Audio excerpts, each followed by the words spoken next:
오늘 여러분들과 같이 하게 될 내용은 바이타민 U에 대해서 말씀을 드리도록 하겠습니다. 그래서 오늘 시간부터 30강좌까지 수용성 바이타민 중에서 몇 가지 대표적인 8가지 바이타민 B 패밀리가 존재하는데, 이 바이타민 B 패밀리에 대해서 여러분들께 강의를 하도록 하겠습니다.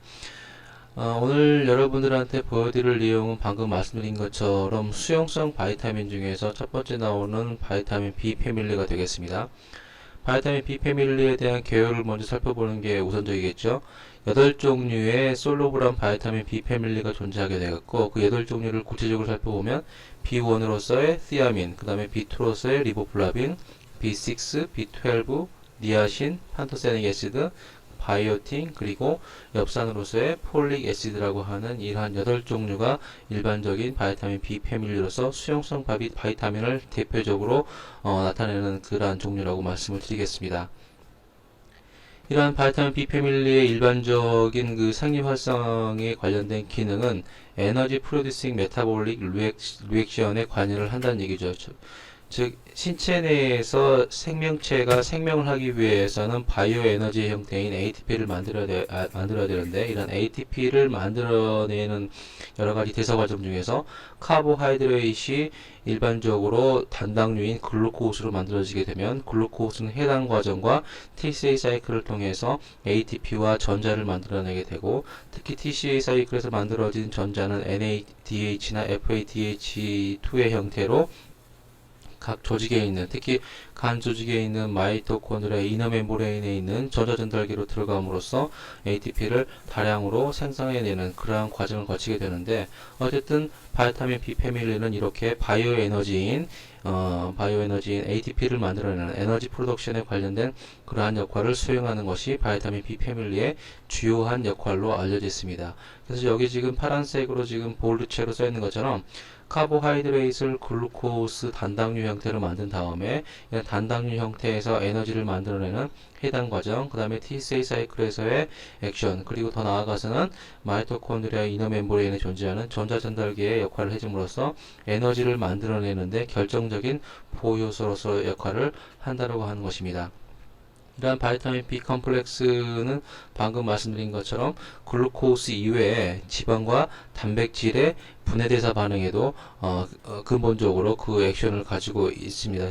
그래서 결국 단백질이나 지방이나 글루코스와 같은 탄수화물의 대사는 에너지 대사와 매우 밀접하게 관련되어 있고, 또한 뭐 지방이나 그 단백질 같은 경우는 신체의 구성 물질로서도 굉장히 중요하기 때문에 기본적인 생명체에서 생명 현상을 유지하기 위해서 가장 필수적인 그러한 요소이고, 또한 기능성 소재로서 간과할 수 없는 소재다라고 하는 중요성이 여기서 나타나는 것이죠. 바이타민 B는 방금 말씀드린 것처럼 일반적으로 그것이 직접적인 역할을 하는 게 아니라 코엔자임으로서의 역할을 하게 됩니다. 코엔자임으로서의 역할은 옆에서 보시는, 우측에서 보시는 그림에서 좀 더 설명을 드리겠는데, 지금 우측에 있는 그림에서 두 가지 사이트가 나오죠. 오른쪽에 있는 것이 inactivated 엔자임, 즉 불활성화된 엔자임이고, 그 상대적으로 왼쪽에 있는 두 개의 분자가 존재하는데, 이 두 개의 분자 중에 하나가 코엔자임입니다.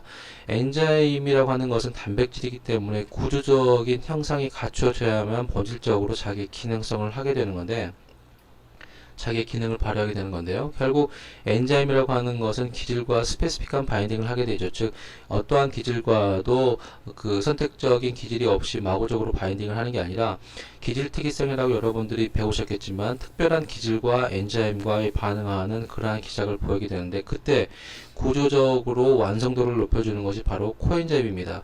즉 여기서 보이는 이러한 구조가 지금 다음에 코엔자임이 바인딩 형태된 이러한 구조로 바뀌게 되면 비로소 여기에 기질이 바인딩할 수 있는 구조가 형성이 되게 되고, 기질이 결합함으로써 엔자임이 정상적으로 자신의 기능을 부여할 수 있는 그러한 역할을, 보조 역할을 수행하는 것이 바로 코엔자임이라고 말씀을 드릴 수가 있습니다.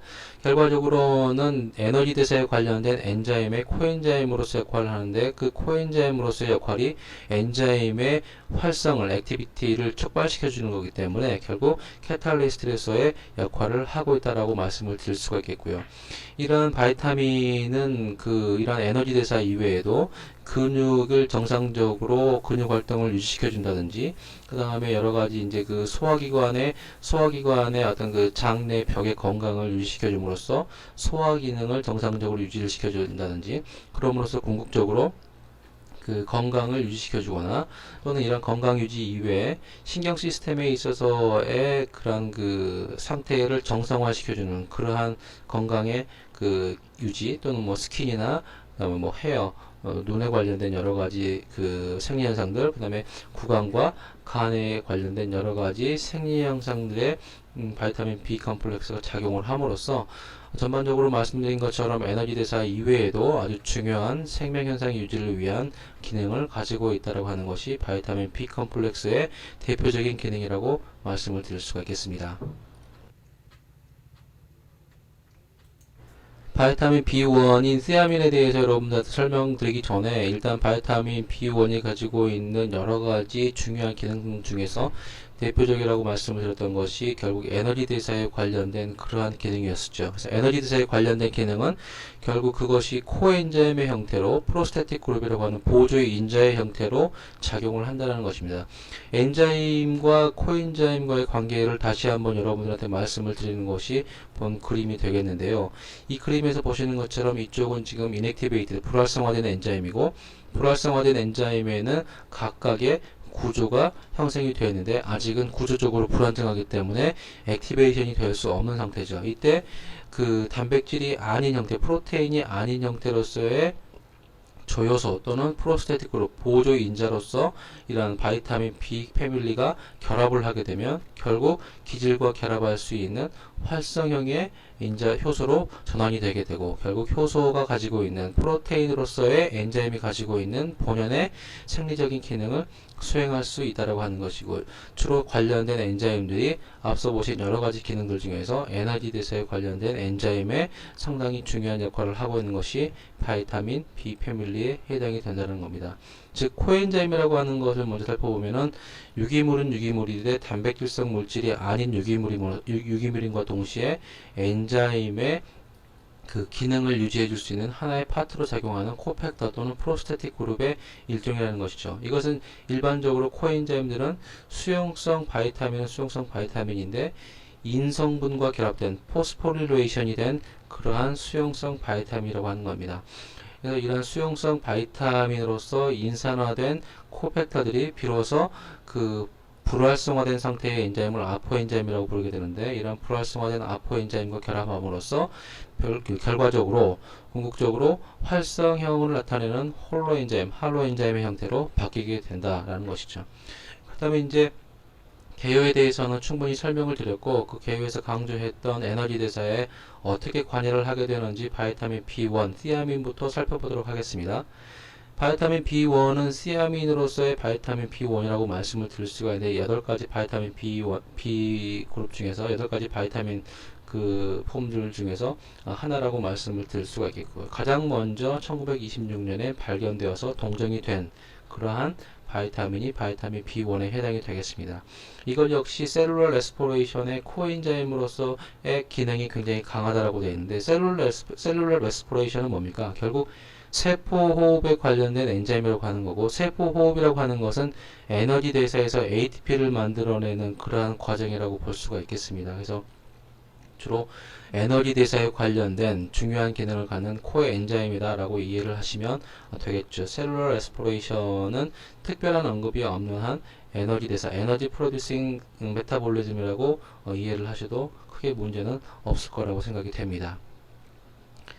에너지 대사에 관련된 바이타민 B1으로서 이것의 역할을 개괄적으로 우선 살펴보면, 무언가를 바꿔주는데 뭘 바꿔주냐면 카보하이드레이트, 즉 탄수화물로서의 스타치를 글루코스 형태로 전환된 다음에 이것이 해당 과정에서 TCA 사이클로 들어감으로써 에너지를 만들게 되는데, 이러한 에너지를 생성해내는 데 있어서의 관련된 엔자임의 코엔자임으로 작용을 한다는 겁니다.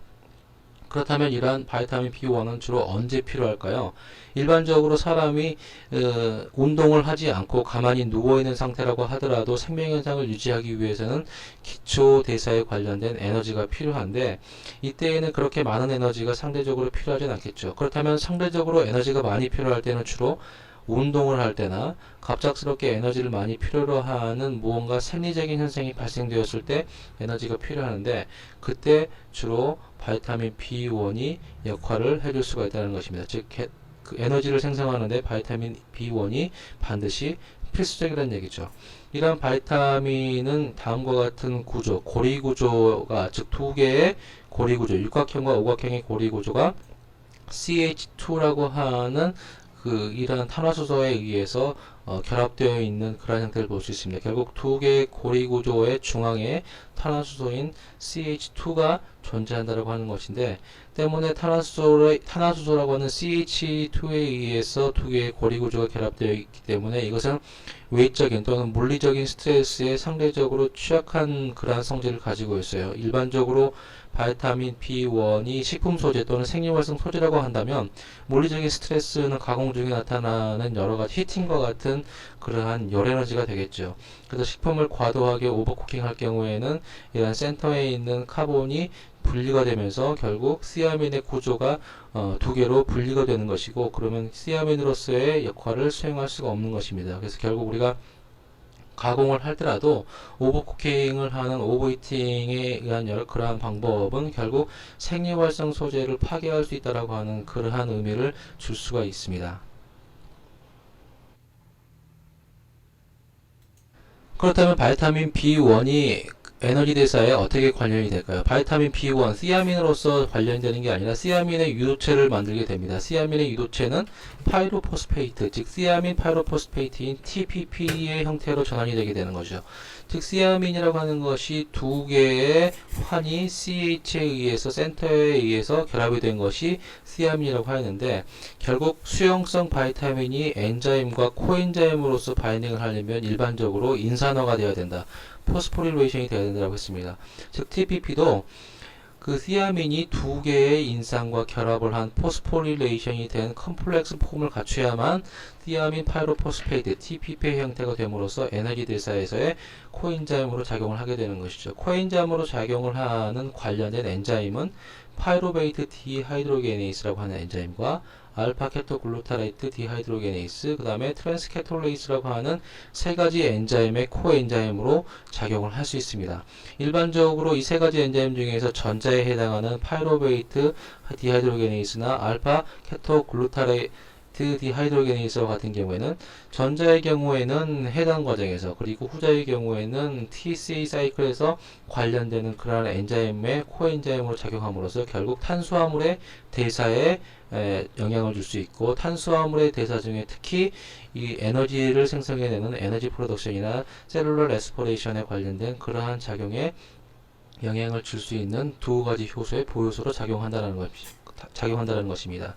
나머지 세 번째로 말씀드렸던 트랜스케톨레이스라고 하는 것은 펜토스 포스페이트, 즉 인산이 결합된 5탄당을 만들어내는 과정에 작용을 하게 됨으로써 NADPH를 생성을 해준다든지 또는 펜토스 슈거, 즉 5탄당, 데옥시리보스나 라이보스와 같은 이러한 5탄당을 형성해주는 그러한 경로 작용을 하게 되는 것이죠.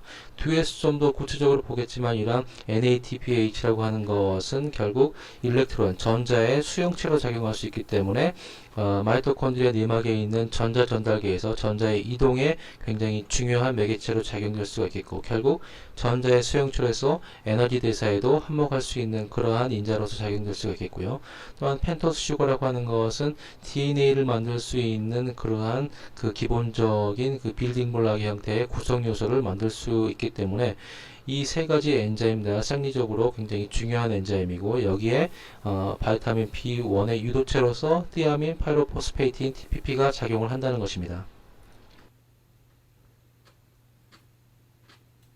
에너지 대사에 관련된 이야기가 나오기 때문에 여러분들께 일반적인 메타볼릭 패스웨이 즉 에너지 대사에 관련된 메타볼릭 패스웨이에 대해서 설명을 드릴 필요가 있을 것 같아요. 그렇다고 이게 기능성 식품 소재학 또는 식품 신소재학이기 때문에 결국 우리가 생화학이나 식품화학에서 배울 수 있는 그러한 구체적인 대사 과정을 다시 한번 여러분들한테 말씀드릴 수는 없을 것 같고, 여러분이 기존에 배우셨던 생화학이나 아니면 지금 이 식품 신소재학과 병기에서 수강하시고 있는 여러 가지 생화학 또는 뭐 식품학 등을 좀 여러분들이 참고를 하시고 관련된 내용을 여러분들이 보신다면 본 슬라이드가 훨씬 더 이해하기 쉬울 거라고 생각이 됩니다. 지금 보시는 것은 지금 약간 글씨가 작은데, 글씨가 작은 것은 여러분이 프린트아웃 하셔가지고 보시길 바랍니다. 여기에서 지금 슈크로스가 먼저 나오게 되는데, 이 슈크로스에 대한 당의 대사가 이루어지게 되고, 당의 대사를 통해서 파이루베이트, 두 분자의 파이루베이트와 ATP가 형성이 되게 되는데, 이런 ATP는 결국 두 분자의 ATP를 만들게 되는 것이죠. 이런 ATP와 파이루베이트를 형성하게 되면 파이루베이트로부터 아세틸코일을 형성함으로써 세포 안으로 들어갈 수 있는 물질을 형성하게 되고, 세포 안으로 들어온 아세틸코일은 결국 옥살로 아세테이트와 반응함으로써 시트레이트를 만드는 TCA 사이클로 들어가게 되는 거죠. 이런 TCA 사이클에서 전자가 방출되게 되고, 이 전자를 가지고 있는 NADH라고 하는 이러한 인자들이 간 조직이나 신장 조직, 그리고 뇌나 그 심장 조직에 있는 그 마이토콘드리아의 전자 전달기로 들어감으로써 ATP를 다량 생성해내는 그러한 과정을 거치게 됩니다. 또한 이것 이외에 TCA 사이클에서 나오는 여러 가지 물질 중에서 글루타메이트나 아스파테이트를 통해서 이러한 산성 아미노산을 통해서 단백질을 합성하는 이러한 경로를 거치게 되기도 하고, 또한 당을 새롭게 합성한다든지 그러한 과정을 거치게 되기도 합니다. 그리고 이제 이것은 전반적인 메타볼릭 패스웨이이기 때문에 해당 과정과 그 다음에 TCA 과정, 그리고 뭐 단백질 생합성 과정, 그리고 여기서 전자가 나온 여러 가지 마이토콘드리아에 있어서의 전자 전달기 과정이 표시가 되겠고요. 또는 지방산의 생합성과 지방산 분해에서의 얘네들과의 과정도 간단하게 표시를 해주고 있습니다. 하지만 이것이 전반적으로 메이저한 그 주요한 메타볼릭 패스웨이를 나타내는 하나의 스킴이기 때문에 이것만 가지고 여러분들이 이해를 하시기에는 다소 힘들 거라고 생각이 되고, 관련된 부분마다 해당 과정이면 해당 과정, 뭐 당의 신생합성이면 신생합성, 또는 뭐 TCA 사이클이면 TCA 사이클, 그리고 전자 전달기면 전자 전달기의 각각의 파트를 여러분들이 개별적으로 참고하셔야만이 이러한 내용들을 충분히 이해하실 수 있을 거라고 생각이 됩니다. 다음 슬라이드에서 또 다른 내용을 보도록 하겠습니다.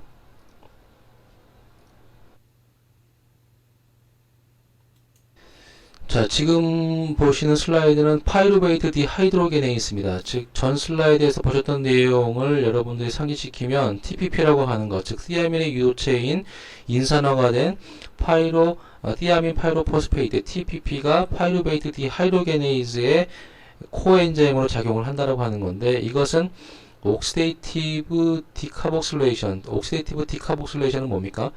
산화라고 하는 과정을 통해서 카복실 그룹 COH를 떨어뜨려주는 그러한 과정으로 말씀드릴 수가 있는데, 이러한 과정을 통해서 만드는 것은 결국 파이루베이트를 아세틸코에이로 형성하는 과정에서의 관련된 엔자임이 파이루베이트 디하이드로게네이스에 해당이 된다는 것이죠. 결국 탄수화물 대사에서 해당 과정을 통해서 두 분자의 파이루베이트가 형성이 되면 이 파이루베이트는 아세틸코에이를 형성을 해야만 TCA 사이클로 전환될 수가 있는데, 그런 TCA 사이클로 전환되기 위해서 반드시 필요한 엔자임이 파이루베이트 디하이드로게네이스다. 그런데 이 엔자임이 정상적으로 활동하기 위해서 바이타민 B1의 유도체인 TPP가 활용이 되어야 된다고 하는 것이고, 결과적으로 에너지 대사의 주요한 과정인 해당 과정과 TCA 사이클을 무난하게 이어줄 수 있는 그런 중요한 엔자임으로서의 그 기능을 가지고 있는 것이 파이루베이트 디하이드로게네이스라는 것이죠. 이러한 중요한 엔자임은 컴플렉스 형태를 가지고 있는데 E1과 E2, E3 세 가지 컴플렉스를 가지고 있습니다. E1은 파이루베이트 디하이드로게네이스고 결국 TPP가 여기에서 보조인자로 작용이 되겠죠. 그 다음에 E2라고 하는 것은 다이하이드로라이포릴 트랜스 아세틸레이스라고 하는 그러한 엔자임인데 이것은 라이포아마이드라고 하는 것이 보조 효소로 작용이 됩니다. 다음은 E3는 다이하이드로라이포일 디하이드로게네이스라고 하는 그러한 형태를 가지고 있는 엔자임의 하나의 형태고 이것은 FAD를 프로스테틱 그룹으로 가지고 있습니다. 즉 TPP를 가지고 있는 E1은 그림에서 좌측 상단부에 해당되는 것이고 그 다음에 E2에 해당되는 것은 센터에 있고 E3에 해당되는 FAD를 필요한 엔자임은 우측 상단부에 존재를 하고 있어요. 특히 이제 여기서 TPP는 설명을 드렸고 라이포아마이드 같은 경우에는 리포익 애시드에 아미노산이 결합된 그런 형태죠. 즉 리포익 애시드에 라이신과 같은 아미노산이 결합되어 있는 이러한 형태를 리포아마이드라고 부르게 되는데 이러한 부효소들의 역할로 인해서 파이루베이트 디하이드로게네이스가 정상적으로 작용할 수가 있다는 것입니다. 리포익 애시드에 대해서는 지금 밑에서 내용들이 나오기 때문에 여러분들이 이 부분을 조금 더 참고를 하시면 이해하시는 데 도움이 될 거라고 생각이 됩니다. 결국 다시 한번 정리를 해드리면 파이루베이트 디하이드로게네이스는 해당 과정에서 아세틸코에이를 만들어줌으로써 아세틸코에이가 TCA 사이클의 옥살로 아세테이트와 결합할 수 있는 그러한 가능성을 열어줄 수 있는 것이고 결국 에너지 대사에서는 반드시 필요한 엔자임인데 이 엔자임의 액션이 정상적으로 작동하기 위해서 필요한 보효소로서 또는 코엔자임으로서 TPP가 반드시 필요하다. 바이타민 B1이 반드시 필요하다라고 하는 내용을 여러분들이 알아두셔야 할 것 같습니다. 그 다음에 나오는 내용은 알파케토글루타레이트 디하이드로게네이스입니다. 이것은 해당 과정이라기보다는 TCA 사이클에서 관련된 엔자임인데 TCA 사이클에서 일단 결론부터 좀 말씀을 드리면 알파케토글루타레이트를 석시닐 코에이로 만들어주는 그러한 엔자임에 해당이 된다라고 말씀을 드릴 수가 있습니다. 역시 옥시데이티브 디카복실레이션의 작용을 통해서 탄수화물 대사에 관련된 TCA 사이클에 관련이 될 수 있겠고 방금 말씀드린 것처럼 알파케토글루타레이트를 석시닐 코에이로 만들어주면서 이 과정에서 전자를 NADH 형태로 방출시키게 되고 여기에서 방출되는 전자들이 비로소 이제 전자전달기로 이동이 되면서 전자전달기에서 에너지인 바이오에너지인 ATP를 만들어내게 되겠죠. 이런 알파케토글루타레이스 디하이드로게네이스라고 하는 것도 멀티엔자임 컴플렉스로 구성이 됩니다. 이 구성이 될 때 이러한 것들이 필요한 것은 코엔자임 A와 티아민 파이로포스페이트, TPP, 라이포익 애시드, FAD, NAD와 같은 이러한 여러 가지 인자를 동시에 필요로 하는 그러한 엔자임 컴플렉스를 갖추고 있죠. 알파케토글루타레이트 디하이드로게네이스의 그 본질적인 목적이라고 하면은 결국 에너지 대사에서 에너지를 방출시키기 위한 직접적인 작용을 해주는 엔자임이라고 볼 수가 있기 때문에 엔자임을 산출해주는 엔자임을 만들어내주는 그러한 역할을 해준다라고 하는 겁니다. 근데 그 작용 부위가 TCA 사이클에서 알파케토글루타레이트에서 석시닐 코에이를 만들어줄 때 방출되는 전자가 NADH의 형태로 바인딩이 되면서 이러한 방출된 전자가 마이토콘드리아의 이너 멤브레인에 있는 전자전달기로 들어가서 ATP를 만들어주게 되는 것이죠. 그 다음에 나오는 내용은 트랜스케톨레이스라고 하는 엔자임에 TPP가 작용을 한다는 얘기입니다. 이런 트랜스케톨레이스의 영향은 그 펜토스 포스페이트 패스웨이 즉 5탄당 즉 인산화된 5탄당을 만드는 이러한 패스웨이의 주요한 역할을 해주는 그러한 엔자임으로 작용이 되고 있습니다. 이 엔자임의 일반적인 액티비티는 리듀싱 파워 즉 환원력을 이용해서 엔자임의 액티비티가 발생이 되는 것이고 결국 여기 엔자임의 환원력에 의해서 나타나는 그러한 물질들, 대사 과정을 통해서 나타나는 물질들은 전자 수용처로서 일렉트론 도너로서 여러 가지 그 생합성 과정에 활용될 수 있는 NADPH를 만들어낸다고 하는 것입니다.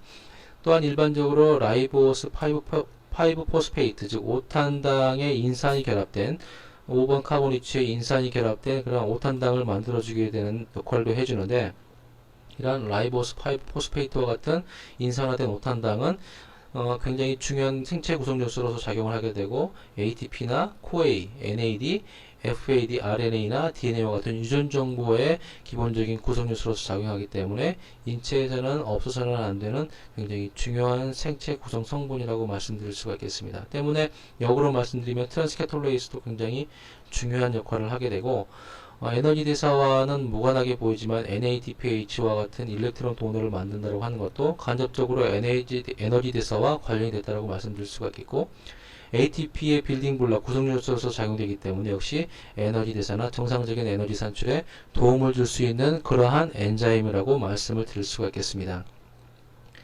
하나의 일예로 여러분들한테 말씀을 좀 드리면, 크실로스 5포스페이트를 라이보스 5포스페이트나 아니면 에스트로스 4포스페이트로 전환시켜 주는데, 이것은 두 개의 카본, 두 개의 탄소를 이동시켜 주는 그러한 역할을 한다라고 하는 것을 여러분들께 보여드릴 수가 있을 텐데, 여기에서 역시 보요소로서 프로스테틱 그룹으로서 TPP가 활용이 된다라고 하는 것입니다. 다음 슬라이드의 구조에서 보여드리도록 하겠습니다. 즉, 전 슬라이드에서 말씀드린 것처럼 이러한 트랜스케톨레이스라고 하는 것은, 즉, 예를 들어서 크실로스 5포스페이트에서 라이보스 5포스페이트나 에리트로스 4포스페이트의 두 개의 카본 아톰을 옮겨줌으로써, 즉 5탄당의 새로운 대사 과정을 통해서 새로운 인산화된 당을 만들어주는 그러한 역할을 수행하는 데 작용을 하는 그러한 엔자임으로 알려져 있습니다. 이러한 예로서 이제 트랜스케톨레이스에 대한 기능을 좀 살펴보았고요. 그 이외에 TPP, 티아민 파이로포스페이트, 즉 바이타민 B1의 유도체의 그 이외의 역할을 좀 보면, 대표적으로 알려져 있는 것이 안티스트레스 바이타민으로 알려져 있습니다. 안티스트레스 바이타민으로 알려진 이유는 일반적으로 우리 몸에 있는 우리 몸의 면역 시스템의 이러한 액티비티, 활성되는 정도를 바이타민 B 컴플렉스 중에서 TPP가 액션을 해줌으로써 일반적으로 외적인 여러 가지 스트레스 환경에서 인체가 정상적으로 잘 견딜 수 있게 그러한 역할을 해줌으로써 궁극적으로 안티 스트레스 바이타민으로서의 그 역할이 알려져 있고요.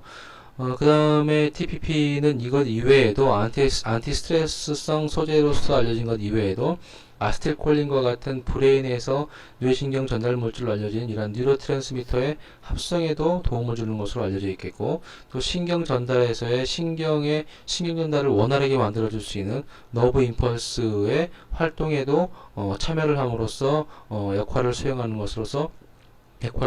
걸로 알려져 있고, 결국에 이러한 것들 이외에도 각각의 신경세포나 특히 뇌신경세포의 그런 뉴로트랜스미터를 만들어주는 데도 역할을 하게 됨으로써 굉장히 중요한 보요소 내지는 중요한 생리활성 소재로서의 가능성이 충분히 가지고 있는 그러한 바이타민 B1으로서의 중요성을 내포한다라고 말씀을 드릴 수가 있겠습니다.